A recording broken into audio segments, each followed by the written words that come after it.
Well, your early 20s, when you're just about to graduate from college, I remember way back when. It's an exciting time, right? It's also a make or break time when it comes to developing healthy money habits. Here's financial consultant behind the blog YourFinancialStylist.com, Lilias John.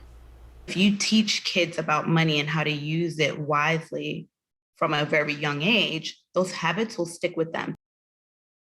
So yes, we're talking about habits, and good habits, of course, set you up for success, right? The bad ones, well, they can really put a damper on your future financial success, that's for sure. So here are 5 things young adults need to know about money, and this is according to John.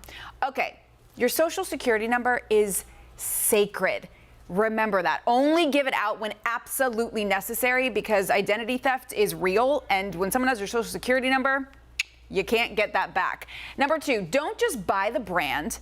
John says own the stock. So take cues from what you like. Is there a pair of shoes that you gravitate towards, or maybe a watch that you're saving up for? Invest in the companies behind the brands that you like. And when it comes to investing, she says start investing as soon as possible. Being able to buy fractional shares, so not whole shares, but bits of shares, means you don't need to have a lot of money to get started. You want $5 a week, $5 a month, you can get started with just that. Number 4 on the list, save 20 to 30% of your paycheck. I know that seems like a lot, but John says when you have your first job is when you should start saving, because you don't really know what it's like to have that 20 to 30% more. So just save it, forget about it, and your older self will thank you for that. The 5th and final thing for young adults to know about money: have a plan to repay your debt. And we're really talking about student loans. So she says don't borrow more than you can realistically make the first year out of college. Here's more on that.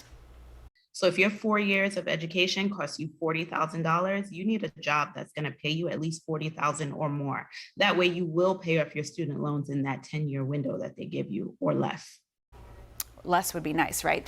And you don't have to do this alone. Lilias John, she's great. She's got a Facebook group that you can join. It's free. So take out your phones, open up your camera, scan this to join the Super Savers Club. And you can also find the story on our website, WCNC.com, and also in our mobile app.